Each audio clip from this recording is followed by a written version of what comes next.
Hi hello friends, എല്ലാവർക്കും നമ്മുടെ സുമി മുഫാസ് ഇൻസ്റ്റിറ്റ്യൂട്ടിലോട്ട് സ്വാഗതം. അപ്പൊ നമ്മുടെ സാന്ത്വനം 2 ഇന്ന് മുതൽ നമ്മളൊരു സമയം ഒന്ന് മാറ്റി നോക്കുകയാണ്. കാര്യം വേറൊന്നുമല്ല, കറക്റ്റ് പ്രൊമോ നമുക്ക് കിട്ടുന്ന ഇച്ചിരി വൈകി പോകുന്നുണ്ട്. അപ്പൊ നമ്മൾ ഒരു ഊഹാബോധത്തോടു കൂടി ഒന്നും കഥകൾ പറഞ്ഞിട്ട് കാര്യമില്ലല്ലോ. നിങ്ങളുടെ കയ്യിൽ കറക്റ്റ് ആയിട്ടുള്ള സ്റ്റോറി തന്നെ എത്തണ്ടേ. അല്ലെങ്കിൽ പിന്നെ പ്രൊമോ പറഞ്ഞതുകൊണ്ട് എന്തെങ്കിലും കാരണമുണ്ടോ? കാര്യമുണ്ടോ അല്ലെ? അപ്പോൾ നമുക്ക് നാളെ വരാനിരിക്കുന്ന നമ്മുടെ സാന്ത്വനത്തിന്റെ കുറച്ച് വിശേഷങ്ങളാണ് ഞാൻ ഇപ്പോൾ പറയാൻ പോകുന്നത്. നമ്മുടെ വീഡിയോസ് ഒക്കെ ഇഷ്ടപ്പെട്ട് കഴിഞ്ഞാൽ ഒന്ന് ലൈക്ക് ചെയ്യാനും ഹൈപ്പ് ചെയ്യാനും മറന്നു പോലെ കേട്ടോ.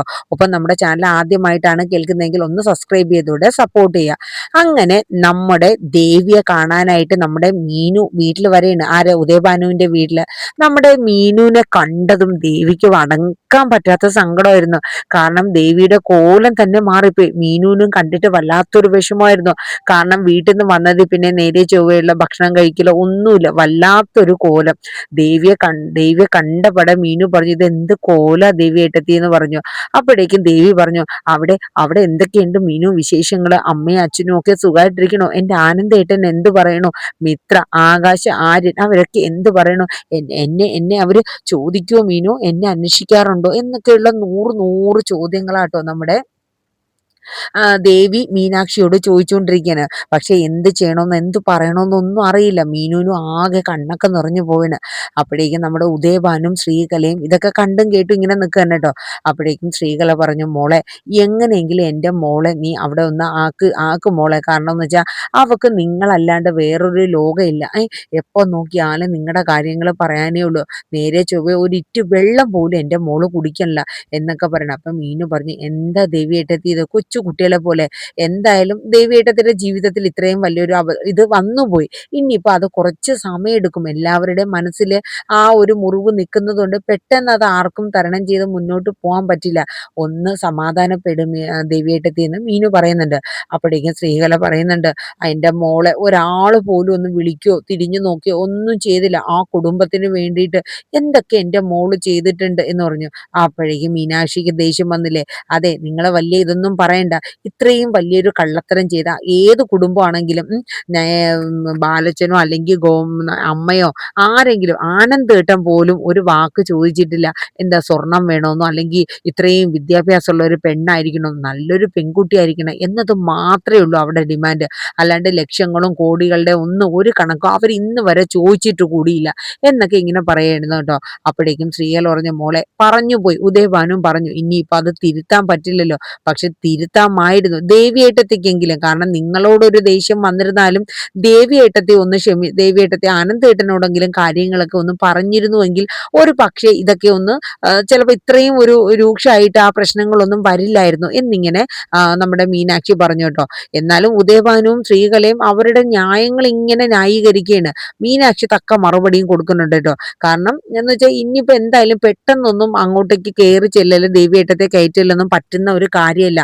എല്ലാവരുടെയും മനസ്സിൽ അത്രയേറെ വേദന ഉണ്ടാക്കിയിട്ടുണ്ട്, മുറിവുണ്ടാക്കിയിട്ടുണ്ട്. പ്രത്യേകിച്ച് ആനന്ദേട്ടന്റെ മനസ്സിൽ. ആനന്ദേട്ടന് ഒട്ടും തന്നെ ഉൾക്കൊള്ളാൻ പറ്റാത്തൊരു കാര്യമായിരുന്നു. കാരണം മനസ്സിൽ ഇത്രയും നാളിട്ട് നീറി നീറി പുകഞ്ഞ് അവസാനം ചങ്ക് പൊട്ടുന്ന പോലെയാണ് ആനന്ദേട്ടന് ഈ ഒരു അവസ്ഥ അന്നത്തെ ദിവസം ഉണ്ടായത്. അതുകൊണ്ട് പെട്ടെന്നൊന്നും ആനന്ദേട്ടന്റെ മനസ്സിലോട്ട് ഇനി ദേവിയേട്ടത്തിൽ കടന്നു പോവാന്ന് പറയണ അത്ര എളുപ്പമുള്ള കാര്യമില്ല. അപ്പോഴേക്കും ശ്രീകല പറഞ്ഞ, മോളെ ഇവക്ക് താഴെ ഒരു പെങ്കൊച്ചും കൂടെ ഉണ്ട്. അവക്ക് നല്ല നല്ല കല്യാണാലോചനകളൊക്കെ വരുന്നുണ്ട്. ഇവളിവിടെ വന്ന് ഭർത്താവിന്റെ വീട്ടിൽ നിന്ന് പിണങ്ങി നിൽക്കുകയാണെന്നൊക്കെ ആൾക്കാർ അറിഞ്ഞു കഴിഞ്ഞാൽ, പ്രത്യേകിച്ച് ദേവമംഗലത്തിൽ നിന്നും, പിന്നെ അതോടുകൂടി അവക്ക് വന്ന കല്യാണം കൂടെ മുടങ്ങിപ്പോ. അപ്പോഴേക്കും മീനാക്ഷി പറഞ്ഞു, ഇനി ആ മോളെ ഇതുപോലെ പറ്റിച്ചൊക്കെയാണോ അയക്കാൻ പോണത്? അപ്പോഴേക്കും നമ്മുടെ ദേവി പറഞ്ഞു, ഇല്ല മീനു, എനിക്ക് എൻ്റെ ജീവിതത്തിൽ വന്ന ഈ ഒരു അവസ്ഥ എൻ്റെ അനിയത്തിക്ക് വരാൻ, വിദ്യക്ക് വരാൻ ഞാൻ സമ്മതിക്കില്ല. ഞാൻ അത് പറയുന്നുണ്ട്, ഞാൻ അതിന് സമ്മതിക്കുകയില്ല എന്നൊക്കെ ഇങ്ങനെ പറയാനട്ടോ. അങ്ങനെ ഈ കാര്യങ്ങളൊക്കെ ഇവർ പറഞ്ഞ് സംസാരിച്ച് അവസാനം മീനാക്ഷി ദേവിയെ സമാധാനിപ്പിച്ചിട്ട് വിടുകയാണ്. അപ്പോഴേക്കും ദേവി പറയുന്നുണ്ട് കേട്ടോ, അവിടെ ചെന്ന മിത്രയോടൊക്കെ എന്നെ ഒന്ന് വിളിക്കാൻ പറയണം. മിത്രയുടെയൊക്കെ സൗണ്ട് കേട്ടിട്ട് എത്ര നാളായി മോളെ, എന്നെ വിളിക്കാൻ പറയണേ. അങ്ങനെ ദേവിയെ സമാധാനിപ്പിച്ച് മീനാക്ഷി അവിടെ നിന്ന് പോവുകയാണ്. ഇതേ സമയം നമ്മുടെ അച്യുതൻ ചെന്നിട്ട് ധർമ്മന്റെ അടുത്ത് പറയുന്നുണ്ട്, അതെ നിന്റെ കടയുടെ ഉദ്ഘാടനം നാളെയാണ്. നാളെയോ? എന്താ അച്ചുവേട്ടാ ഈ പറയണത്? കടയുടെ ഉദ്ഘാടനോ? എനിക്ക് വേണ്ടിയിട്ട് ഒരു ചെറിയ കട എന്തോ തുടങ്ങണു എന്ന് പറഞ്ഞല്ലാണ്ട് ഇത്ര വേഗം കടയുടെ പരിപാടിയൊക്കെ കഴിഞ്ഞോ? അപ്പൊ സുകന്യ കടയൊക്കെ കണ്ടേക്കുന്നതാണ് കേട്ടോ. സുകന്യയ്ക്ക് അറിയാം അതെവിടെയാണ് എന്താണ് എന്നുള്ളതൊക്കെ. അപ്പൊ സുകന്യയോട് അച്യുതൻ പ്രത്യേകം പറഞ്ഞിട്ടുണ്ട്, അത് എവിടെയാണെന്നോ എന്താണെന്നോ ഒന്നും ഒരു കാരണവശാലും ഉദ്ഘാടനം വരെയും ധർമ്മൻ അറിയരുത്. കാരണം അറിഞ്ഞു കഴിഞ്ഞാൽ പിന്നെ അത് ധർമ്മൻ എന്തെങ്കിലുമൊക്കെ ഇടങ്കോലിടും. അതുകൊണ്ട് പ്രത്യേകം സുകന്യ ശ്രദ്ധിച്ചോണമെന്ന് പറഞ്ഞിട്ടുണ്ട്. അങ്ങനെ ധർമ്മൻ ചോദിക്കുന്നുണ്ട് അച്യുതന്റെ അടുത്ത്, അച്ചുവേട്ടാ എവിടെയാണ് കട, കടയുടെ പേരെന്താ? അപ്പൊ അച്യുതൻ പറഞ്ഞു ഇന്ദിരാ സ്റ്റോഴ്സ്. പേരൊന്നും കുഴപ്പമില്ല, നമ്മുടെ അമ്മയുടെ പേര് തന്നെയല്ലോ, അതൊക്കെ നന്നായിട്ടുണ്ട്. ഈ കട എവിടെയാണ്? അപ്പം പറഞ്ഞു അതൊക്കെ നീ നാളെ സമയത്ത് അറിഞ്ഞാ മതി ധർമ്മ എന്നിങ്ങനെ പറയണ്. അപ്പൊ ധർമ്മന്റെ മനസ്സിൽ എന്തോ ഒരു പന്തികേട്, അതെന്തുകൊണ്ടായിരിക്കും ആ സ്ഥലം പറയാതെ? ഇനിയിപ്പോ എന്തോ ഒരു ചതി ഇതിന്റെ പിന്നിലുണ്ട്. എന്തായിരിക്കും അച്ചുവേട്ടൻ പറയാത്ത?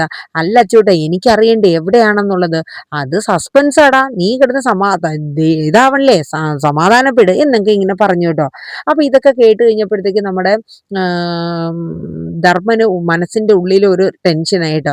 അപ്പൊ ഇന്ദിരാമയും ചോദിക്കുന്നുണ്ട്, അല്ല അച്യുത ഇത് എവിടെയാണെന്നൊന്നും പറയണേന് അതിന് മാത്രം എന്നാ കുഴപ്പം എന്നും ഇങ്ങനെ ചോദിക്കുന്നു. അതൊക്കെ അമ്മയാണെങ്കിലും നാളെ അറിഞ്ഞാൽ മതി. എന്തായാലും ധർമ്മന് വേണ്ടിയിട്ട് ഒരുക്കിയിരിക്കുന്ന കട നല്ല ഒന്നൊന്നര കട, നിങ്ങളുടെ കണ്ണ് ഞെട്ടു എന്നൊക്കെ പറഞ്ഞിട്ട് അച്യുതൻ ധർമ്മന്റെ അടുത്തൊക്കെ ഇങ്ങനെ വാരി കോരി ഇങ്ങനെ പറയുന്നുണ്ട് കടയെ കുറിച്ചൊക്കെ. അനന്തനും അറിയാം, സുകന്യയ്ക്കും അറിയാം ഇത് എവിടെയാണ് എന്നുള്ളതൊക്കെ. അങ്ങനെ നമ്മുടെ ധർമ്മന്റെ മനസ്സിൽ ആകെ ഒരു ടെൻഷൻ ഇങ്ങനെ കയറി, ഇത് എവിടെയായിരിക്കും, എന്തുകൊണ്ട് എൻ്റെ അടുത്ത് പറയാനില്ല, അതിലൊരു എന്തോ കള്ളത്തരയില്ലേ അച്ചുവേട്ടൻ പറയാത്തതിൽ എന്നൊക്കെയുള്ള ചിന്ത വരുന്നുണ്ട് കേട്ടോ. ഇതേ സമയം നമ്മുടെ ധർമ്മന്റെ മനസ്സിൽ ഒരു ഇത് വരുന്നുണ്ട്. അതായത് എന്നെ ഇത്രയും നാള് കട എന്താണെന്നോ കച്ചവടം എന്താണെന്നോ ഒക്കെ പഠിപ്പിച്ചിരുന്നത് അളിയനും ഗോമതിയേട്ടത്തേക്കാണ്. അവരോടൊരു വാക്ക് പറയാൻ ഇതുവരെ പറ്റിയിട്ടില്ല, അവരോടൊന്നും പറയണ്ടേ എന്നൊക്കെ മനസ്സിലൊരു ചിന്ത വരുന്നുണ്ട് കേട്ടോ. അവരാരെങ്കിലും പുറത്തോട്ടൊന്ന് ഇറങ്ങിയെങ്കിൽ ഒന്ന് പറയാമായിരുന്നു. അങ്ങനെ നമ്മുടെ ധർമ്മൻ ബാലനോ അല്ലെങ്കിൽ ഗോമതിയേട്ടത്തെയോ ആരെങ്കിലും പുറത്തോട്ട് വരുന്നുണ്ടോ എന്ന് ഇങ്ങനെ ഇടയ്ക്കിടയ്ക്ക് നോക്കുന്നുണ്ടായിരുന്നു കേട്ടോ. അപ്പൊ ഈ സമയത്ത് നമ്മുടെ മീനു നമ്മുടെ ദേവിയെ കണ്ടിട്ട് വീട്ടിലെത്തിയല്ലോ. അപ്പം മിത്രയോട് കാര്യങ്ങളൊക്കെ പറയുന്നുണ്ട്. ഓ ദേവിയേട്ടത്തിയുടെ അവസ്ഥ കാണേണ്ട തന്നെ മിത്രേ, വല്ലാത്തൊരു കോലെ, എന്നെ കണ്ട പാടെ എന്നെ എന്തായി മോളെ വിശേഷങ്ങൾ, അവിടുത്തെ എല്ലാവരും ഓരോരുത്തരെ എടുത്തെടുത്ത് ഇങ്ങനെ ചോദിക്കണം, മോളെ എന്നെ കൂടെ കൊണ്ടുപോകും മോളെ, എനിക്ക് ഇവിടെ പറ്റുന്നില്ല, നിങ്ങളെ ആരും കാണാണ്ട് എനിക്ക് ശ്വാസം മുട്ട, ഈ ദേവിയേട്ടത്തെ കൂടെ കൊണ്ടുപോകുന്നു, എൻ്റെ കാല് പിടിക്കും പോലെയാണ് ദേവിയേട്ടത്തെ സംസാരിക്കുന്നത്. ഇത് കേട്ടപ്പോൾ മിത്രയുടെ കണ്ണ് നിറയണ്. അതെ നിന്നെ ഒന്ന് വിളിപ്പിക്കണമെന്ന് പറഞ്ഞിട്ടുണ്ട്. അങ്ങനെ ആരും കാണാണ്ട് നമ്മുടെ മീനു മിത്രേനെ ദേവീനെ കൊണ്ട് വിളിപ്പിക്കുകയാണ്. അങ്ങനെ ദേവി വിളിച്ച് സംസാരിക്കണം. അങ്ങനെ മീനു സംസാരിച്ചു, മിത്ര സംസാരിക്കുന്നുണ്ട്. ദേവേട്ടത്തി ഒന്നും വിഷമിക്കേണ്ട, നമുക്ക് കുറച്ച് സമയം എടുത്തിരുന്നാലും ഈ ദേവമംഗലത്തോട്ട് ദേവിയേട്ടത്തിനെ ഞങ്ങൾ കൊണ്ടുവരിക, ദേവിയേട്ടത്തി സമാധാനമായിട്ട് ഇരിക്കുന്നൊക്കെ പറഞ്ഞ് മീനും മിത്രയെ സമാധാനിപ്പിക്കുന്നുണ്ട് കേട്ടോ. ഈ സമയം നമ്മുടെ ഗോമതി ഏട്ടത്തി എന്നൊക്കെ വിളിക്കണ ഒച്ച കേൾക്കുന്നുണ്ട്. അപ്പൊ ഗോമതി പതുക്കെ വന്നപ്പോൾ ഇവര് പതുക്കെ ആ ശരി എന്നൊക്കെ പറഞ്ഞ് ഫോൺ അങ്ങ് വെച്ചു കേട്ടോ മീനു. അപ്പൊ ചോദിച്ചു ആരെ വിളിച്ചേ? അത് ഓഫീസിലുള്ള, അതിന് ഏട്ടത്തി എന്നൊക്കെ വിളിക്കുന്നുണ്ടായിരുന്നല്ലോ, അമ്മയ്ക്ക് തോന്നിയായിരിക്കും എന്ന് മീനു പറഞ്ഞു കേട്ടോ. അപ്പൊ ഗോമതി പറഞ്ഞതേ, രണ്ടുപേരോടും കൂടെ ഞാൻ ഒരു കാര്യം പറയാം, ഇനി അഥവാ ദേവി എങ്ങാനുമാണ് നിങ്ങൾ വിളിക്കാനായിട്ട് ശ്രമിക്കുന്നതെങ്കിൽ അതെ അത് നിങ്ങളുടെ ജീവിതത്തിന് നല്ല പോലെ ബാധിക്കും, ആവശ്യമില്ലാത്ത ഓരോ കേസും ചെയ്ത് ഇടങ്ങേറ് പെടാനായിട്ട് നിങ്ങൾ നിൽക്കണ്ട എന്നൊക്കെ ഇങ്ങനെ പറഞ്ഞു കേട്ടോ. അങ്ങനെ ഇതൊക്കെ കേട്ട് കഴിഞ്ഞപ്പോഴത്തേക്കും മീനുവിനും അതുപോലെ മിത്രയ്ക്കും ഭയങ്കര വിഷമമായി. അപ്പൊ ഈ കോള് കട്ടാവും മുമ്പ് തന്നെ ഇതൊക്കെ നമ്മുടെ ഗോമതിയുടെ ഒച്ചയും അതുപോലെ ദേവി ഇതൊക്കെ കേൾക്കുന്നുണ്ട് കേട്ടോ. അപ്പൊ അവസാനം കോള് ദേവി കട്ട് ചെയ്തു. കാരണം അമ്മ ഇങ്ങനെ പറഞ്ഞപ്പോൾ ദേവിക്ക് അത് വല്ലാത്ത വിഷമമായി. അപ്പൊ വിളിച്ചൊരു സമാധാനം കൊടുക്കാന്ന് വിചാരിച്ചപ്പോൾ അവസാന ഗതി ഇങ്ങനെ. ദേവിക്ക് ഒന്നും കൂടെ സങ്കടമായിട്ടോ. ദേവി ആകെ വിഷമിച്ച് സങ്കടപ്പെട്ട് അങ്ങനെ നിൽക്കായിരുന്നു കേട്ടോ. ഈ സമയത്ത് നമ്മുടെ ധർമ്മനാണെങ്കിൽ ദേവമംഗലത്തിന്റെ ആ വാതിലിന്റെ അവിടെ ഇങ്ങനെ നിൽക്കുകയാണ് കേട്ടോ. അളിയനോ അല്ലെങ്കിൽ നമ്മുടെ ഗോമതി ഏട്ടത്തിയോ ആരെങ്കിലും ഒന്ന് വരണമെങ്കിൽ ഒന്ന് പറയാം, നാളെ കടയുടെ കാര്യം ഉദ്ഘാടനത്തിന്റെ കാര്യം ഒന്ന് പറയാം എന്നുള്ള രീതിയിലൊക്കെ ഇങ്ങനെ നിൽക്കുകയാണ്.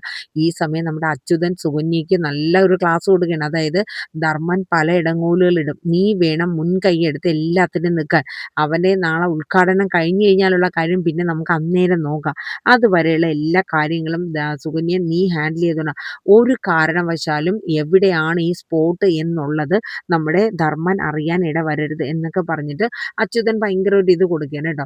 അപ്പൊ ഏകദേശം ഇതൊക്കെ തന്നെയാണ് നാളത്തെ എപ്പിസോഡിൽ വരാനായിട്ട് സാന്ത്വനത്തിൽ ഇരിക്കുന്നത്. അപ്പൊ നമ്മുടെ വീഡിയോസ് ഒക്കെ കേട്ട് ഇഷ്ടപ്പെട്ട് കഴിഞ്ഞാൽ ഒന്ന് ലൈക്ക് ചെയ്യാനും ഹൈപ്പ് ചെയ്യാനും മറക്കരുത്. നിങ്ങളുടെ അഭിപ്രായങ്ങളൊക്കെ ഒന്ന് കമന്റ് ബോക്സിൽ രേഖപ്പെടുത്താനും മറക്കരുത്. അപ്പൊ അത് മാത്രമല്ല നമ്മുടെ സാന്ത്വനത്തിന്റെ ഞാനിപ്പോൾ എഡിറ്റ് ചെയ്ത് ഇടുന്നുണ്ട്. അപ്പൊ നമ്മുടെ വീഡിയോസ് ഒക്കെ കേട്ട് ഇഷ്ടപ്പെട്ട് കഴിഞ്ഞാൽ നിങ്ങളൊന്ന് ലൈക്ക് ചെയ്യാനായിട്ട് ശ്രമിക്കുക. ശ്രമിക്കണം കേട്ടോ. അതോടൊപ്പം തന്നെ നമ്മുടെ മഴതോരും മുമ്പേ ഇതേ ചാനലിൽ തന്നെയാണ് ഇടേണ്ടത്. അപ്പം വീഡിയോസൊക്കെ കേട്ട് ഇഷ്ടപ്പെട്ട് കഴിഞ്ഞാൽ ഒന്ന് ലൈക്ക് ചെയ്യാൻ പ്രത്യേകം ഒന്ന് ശ്രമിക്കണം കേട്ടോ. അപ്പോൾ എല്ലാവർക്കും നല്ലൊരു ശുഭരാത്രി പറഞ്ഞുകൊണ്ട് ഞാൻ നിർത്തുന്നു. അപ്പോൾ Tata, bye bye, take care, thank you, good night.